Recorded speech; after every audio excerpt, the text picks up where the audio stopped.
कहते हैं कि प्रतिद्वंदी को कभी भी कमज़ोर नहीं समझना चाहिए, क्योंकि जब उससे प्रतिद्वंदिता आप करने आते हैं तो उसके उम्र, उसके कद और उसकी योग्यता पर हमेशा संशय बनाए रहें, तभी आपकी जीत हो सकती है। अगर आपने उसे कमतर आंका तो निश्चित रूप से आपकी हार कभी भी हो सकती है। नमस्कार, भारत लाइव देख रहे हैं और भारत लाइव का ये भोरे भोर का शो है। बिहार की राजनीति में बहुत सारे उथल पुथल हो रहे हैं। उन उथलों में जो सामने नज़र आ रही है, जो राजनीति नज़र आ रही है, वो अब एक नए करवट की तरफ जा रही है। आपको याद होगा कि 70-80 के दशक में जब देश में एक बड़ा परिवर्तन हो रहा था, तब कुछ नए चेहरे सामने आए थे और उस समय भी ये कहा जा रहा था कि ये नए चेहरे क्या कर पाएंगे। राजनीतिक रूप से उन्हें बड़ी कमतर आंका गया था, लेकिन आज इन 30 सालों में लगभग आप देख रहे होंगे कि वही लोग इस देश की राजनीति के सिरमौर बने हुए हैं, बड़े बड़े पदों पे हैं और लोकतंत्र को संभाले हुए हैं। आपको हम जेपी आंदोलन की बात बताते हैं। इंदिरा गांधी से यही गलती हो गई थी कि वो ये समझ गई थी कि ये लोग क्या कर पाएंगे, लेकिन बाद में इन्हीं लोगों के आश्रय पर इंदिरा गांधी और राजीव गांधी को अपनी सरकारें चलानी पड़ी। यहाँ तक कि सोनिया गांधी भी राजीव गांधी के मृत्यु के बाद सरकार चलाने के लिए इन्हीं छत्रपों का सहारा लिया। ये क्षेत्रीय छत्रप अपने कद और पद को बढ़ाते चले जा रहे थे। ऐसा ही नाम था रामविलास पासवान, लालू प्रसाद यादव, इसके अलावे नीतीश कुमार, सुशील मोदी, ये सारे नाम लंबी फहरिस्त है। ये सारे लोग अब देश की राजनीति में, यहाँ तक कि आप अगर बात करें तो अश्विनी कुमार चौबे से लेकर के रविशंकर प्रसाद तक और जेपी नड्डा तक, ये सारे लोग उसी आंदोलन की उपज हैं। आज इनकी उम्र ढलान पर है। इनमें से रामविलास पासवान अब इस दुनिया में नहीं रहे, लालू प्रसाद अस्वस्थ हो गए हैं और सुशील मोदी के साथ साथ नीतीश कुमार राजनीति में ट्रेंड कर रहे हैं। इन सारी बातों को लेकर के इनकी राजनीति में फिर वही बात और वहीं आकर के सारी बातें अटक गई थी। ये दोनों अब सोचने लगे थे कि इनके सामने कोई नहीं है और यही इनसे गलती होती चली गई। अचानक से तेजस्वी यादव को जब 2015 में उंगली पकड़ करके राजनीति के ककहरा सिखा रहे थे लालू प्रसाद और नीतीश कुमार, तब उन्हें अंदाज़ा नहीं था कि ये बच्चा बड़ा होकर के उनके लिए मुश्किल पैदा कर देगा और आज स्थिति लगभग वहीं पहुंच गई है। नीतीश कुमार को 2020 के चुनाव में तेजस्वी यादव ने कड़ी टक्कर दी और ये बता दिया कि वो अब राजनीति के दांव पे सीख गए हैं। दूसरी गलती एक और हो गई नीतीश कुमार से और शायद भारतीय जनता पार्टी से भी, कि चिराग पासवान को कमतर आंक लिया। हालांकि भारतीय जनता पार्टी से तो वो नहीं कहते हैं कि सेम साइड गोल हो गया और इस गोल का खामियाजा ऐसा लगता है कि अब भुगतना पड़ेगा। जैसा कि हमने आपको खबरों के माध्यम से लगातार बताया है कि किस तरह से चिराग पासवान अब जो योजना बना रहे हैं, उस योजना ने कहीं ना कहीं पूरी तरह से इन सारे नियमों को, और ख़ास करके कहा जाए तो नीतीश कुमार और सुशील मोदी के साथ साथ भारतीय जनता पार्टी के लिए मुश्किलें पैदा कर दी हैं। अब धीरे धीरे जो योजना और बहुत खतरनाक योजना बना करके चिराग पासवान बिहार में प्रवेश कर गए हैं। जब हमारी टीम ने उनसे बात किया तो उन्होंने स्पष्ट तरीके से कह दिया कि लायबिलिटी कुछ थी, मेरे पिता थे जो अस्वस्थ रहा करते थे, इसलिए मुझे उनके साथ दिल्ली रहना पड़ता था, लेकिन अब वो इस दुनिया में नहीं है। लेकिन उनकी आइडियोलॉजी, उनके विचार और उनके द्वारा बनाए गए वो लोग जो लगातार उनके अनुयायी के रूप में या फिर उनके समर्थक के रूप में 24 घंटा उनके लिए खड़ा रहते हैं, उनके लिए मैं अब बिहार में आ गया हूँ। अब बिहार ही मेरी कर्मभूमि है और यहीं से मैं अपनी राजनीति का शुरुआत करूँगा। ठीक है, मुझे फिर से शुरू करना पड़ा क्योंकि हमारे परिवार के लोगों ने ही हमारे साथ छल किया।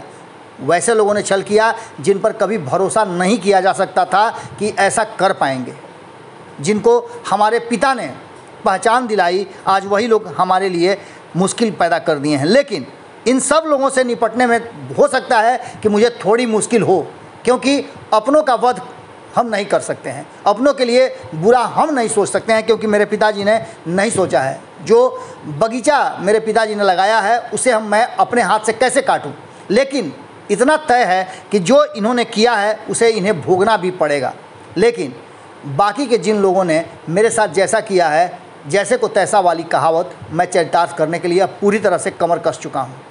चिराग पासवान ने इन सारी बातों को लेकर के स्पष्ट तरीके से कहा कि भारतीय जनता पार्टी के लिए बिना शर्त मैंने समर्थन किया है। उन्होंने बातचीत के दौरान ऑफ द रिकॉर्ड बहुत सारी बातें बताई, खास करके इमोशनल हो गए जब जब उनके पिता और भारतीय जनता पार्टी के साथ संबंधों की बात हो रही थी, जब जब पशुपति कुमार पारस की बात हो रही थी तब तब वो इमोशनल हो जा रहे थे और उनकी आंखें इस बात की तरफ चुगली कर रही थी कि वो काफ़ी भीतर ही भीतर इस पूरी प्रक्रिया और घटनाक्रम से टूट गए हैं। इन सारी घटनाओं के बाद एक बात तो तय है कि जितना ज़्यादा वो टूट रहे हैं उतना ही ज़्यादा उनमें साहस भी पैदा हो रहा है। काफ़ी लंबी चौड़ी फहरिस्त देखने को मिली उनके इर्द गिर्द लोगों के जो एलजेपी को अपना परिवार, घर और चिराग पासवान को ही अपना नेता मानते हैं। रामविलास पासवान के बनाए हुए जो लोग हैं आज भी वो चिराग पासवान के साथ बड़ी मुस्तैदी से खड़ा है। कुछ लोगों को छोड़ दिया जाए तो जिस तरह से आपने देखा कि 2 दिन पहले किस तरह से चिराग पासवान ने बिहार में आते ही ये एहसास करा दिया कि रामविलास पासवान के पुत्र हैं और विरासत इन्हीं के पास है। हाजीपुर में जो कुछ भी हुआ हमने कैमरों के माध्यम से आपको दिखाया, लेकिन उसके बाद पत्रकारों से बातचीत के दौरान ऑफ द रिकॉर्ड बहुत सारी बातें हुई और पत्रकारों ने उनसे बहुत निजी सवाल भी पूछे। इन सवालों के जवाब उन्होंने क्या दिए ये तो हम आपको नहीं बताएंगे, लेकिन इतना ज़रूर है जो ऑन द रिकॉर्ड उन्होंने बातें कही है उन बातों का लब्बु लुआब आपको समझना पड़ेगा। साफ तौर पे उन्होंने कहा है कि अब ये लड़ाई शुरू हो चुकी है और महाभारत के युद्ध में सत्य का साथ देना हमेशा ज़रूरी होता है और सत्य के साथ यदि भारतीय जनता पार्टी खड़ी नहीं है तो उसके विरोध में जाने में भी मुझे ज़रा भी संकोच नहीं होगा।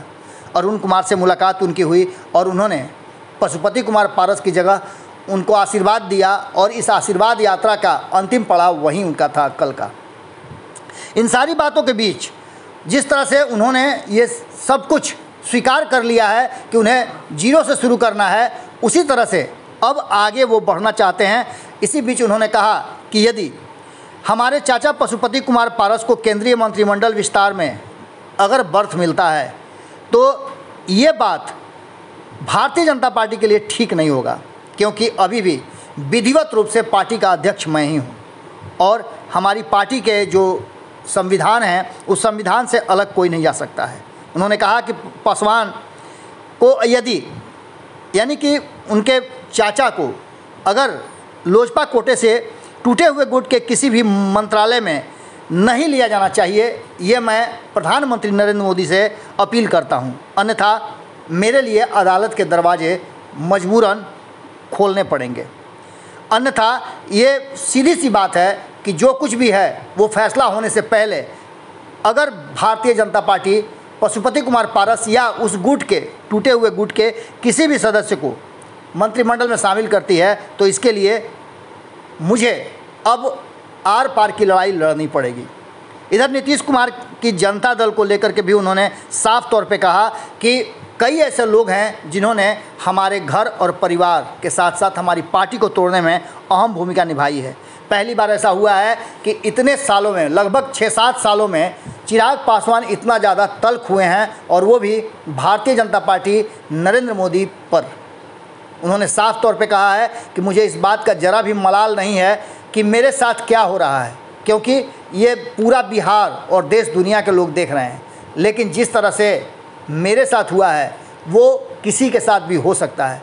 मैंने तो अपने रास्ता को बदल लिया है, मैंने रास्ता भी पकड़ लिया है। अब इस रास्ते पर चलकर मैं बिहार की जनता के सामने आशीर्वाद लेने के लिए निकलूँगा और यदि हमारे पिता ने और मैंने कुछ किया है इस बिहार के लिए तो मुझे पूरी उम्मीद है जिस तरह से मुझे बिहार की जनता ने 5 जुलाई को आशीर्वाद दिया है और जिस हुजूम के साथ, जिस जनसैलाब के साथ जुड़े हैं, मुझे आशा है कि मैं जहां भी जाऊंगा वहां लोग मुझे मिलते जाएंगे। इन सारी बातों को लेकर के चिराग पासवान उन सभी 6 लोकसभा क्षेत्रों में भ्रमण करने के पहले दौर में जहां से उनके सांसद रहे हैं, चाहे वो पशुपति कुमार पारस का हाजीपुर हो जिसको कि उन्होंने टच कर लिया है, या फिर प्रिंस राज का हो, या महबूब अली कैसर का हो, चंदन सिंह का हो, या फिर वीना सिंह का हो, वो सारे क्षेत्रों में घूमेंगे और वहाँ की जनता से आशीर्वाद लेंगे और पूछेंगे कि क्या आपने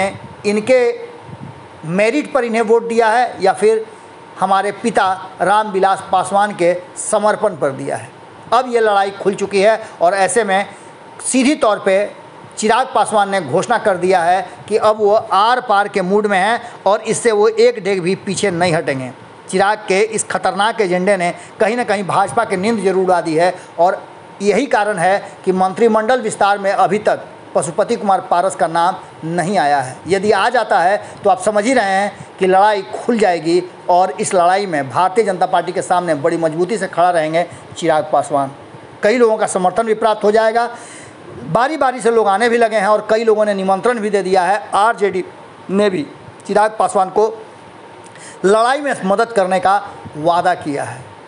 आज के भोरे भोर में हम यहीं विराम देते हैं, कल फिर आपसे मुलाकात होगी, लेकिन इससे पहले आपसे आग्रह है कि आप अपने कमेंट ज़रूर लिखें क्योंकि आपके कमेंट बहुत ज़रूरी हैं।